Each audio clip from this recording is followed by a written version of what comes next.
Realme 7 5G chegou ao Brasil com carimbo de celular 5G mais barato do país, por mais que a quinta geração da internet móvel ainda seja um sonho distante por aqui. Ele ainda está numa categoria que tem poucos concorrentes, mas que deve ganhar mais modelos ainda nesse ano e quem sabe no ano que vem. Como só vai dar para aproveitar tudo que o 5G tem para oferecer daqui no mínimo um ano, a pergunta que fica é: esse celular é bom mesmo? Vale a pena dar essa chance de conhecer uma nova marca no Brasil? É o que a gente te conta logo depois da vinheta. Bora?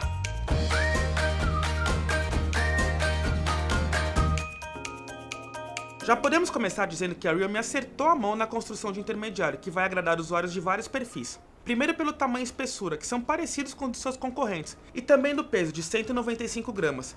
Ele não é tão compacto como o Bruno gosta, mas não faz o estilo celular trambolhão que me agrada mais.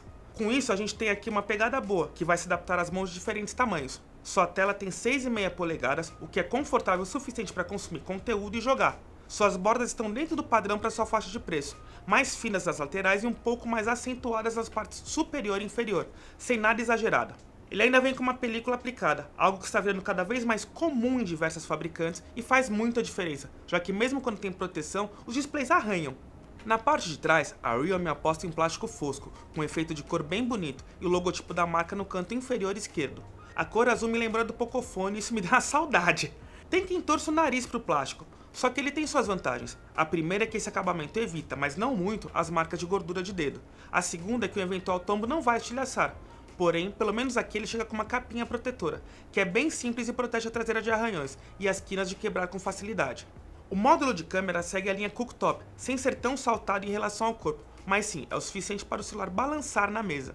As laterais são da mesma cor da traseira, e aqui fica o sensor de impressões digitais, que a gente sempre comenta ser a solução mais precisa, intuitiva e rápida de biometria.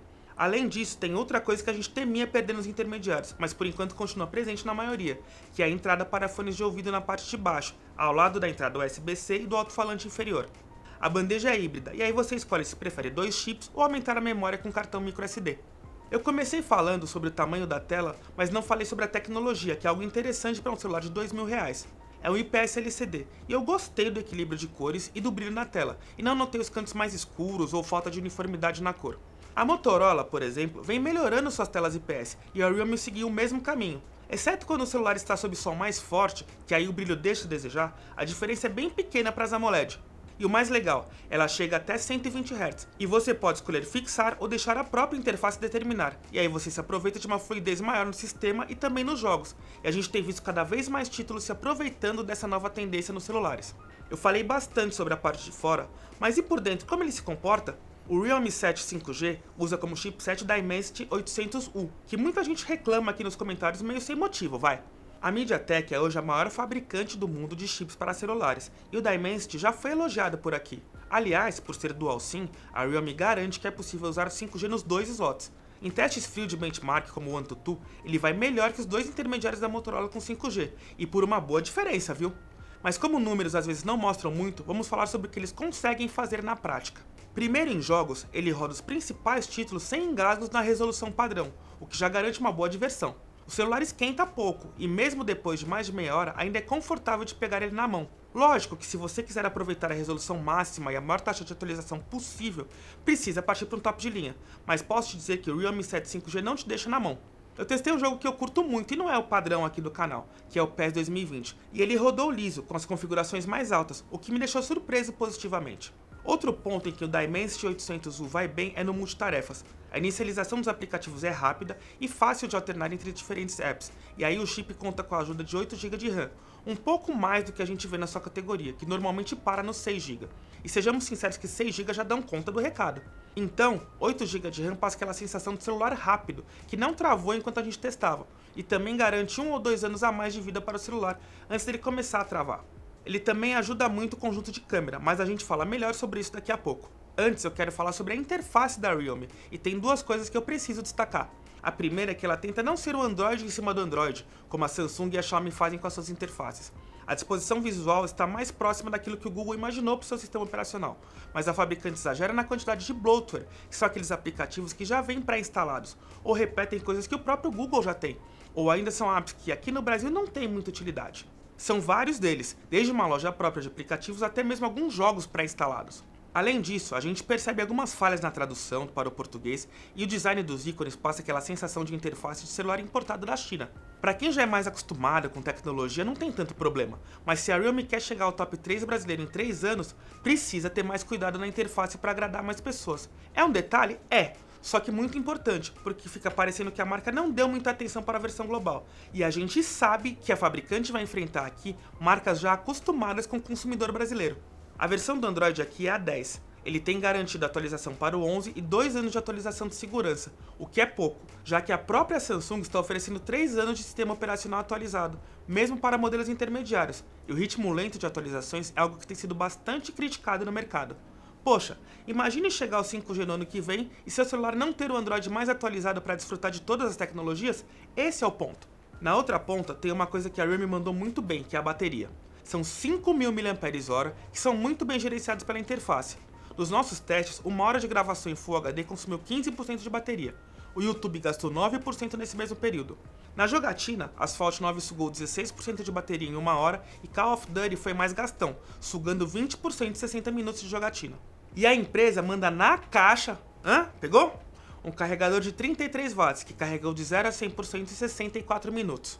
Isso significa, na prática, que se você ficar sem bateria, vai dar para carregar rápido e não vai ficar na mão se precisar ir para algum compromisso. As fabricantes ainda mandam carregadores mais tímidos em celulares intermediários.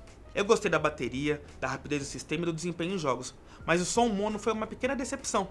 Primeiro, porque os intermediários já possuem tecnologia estéreo, usando os dois alto-falantes, entregando uma experiência melhor na hora de consumir conteúdo em vídeo ou áudio, especialmente para jogar também. Aqui esse segundo falante só serve para chamadas, e isso complica a experiência da jogatina, porque dá para abafar fácil com a mão, já que ele fica na parte de baixo do aparelho.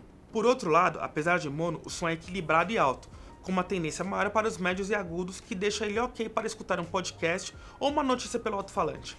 Pensando no desempenho das câmeras, elas também compensam algumas das falhas do smartphone. E aí, antes de falar das especificações, vamos alinhar as expectativas?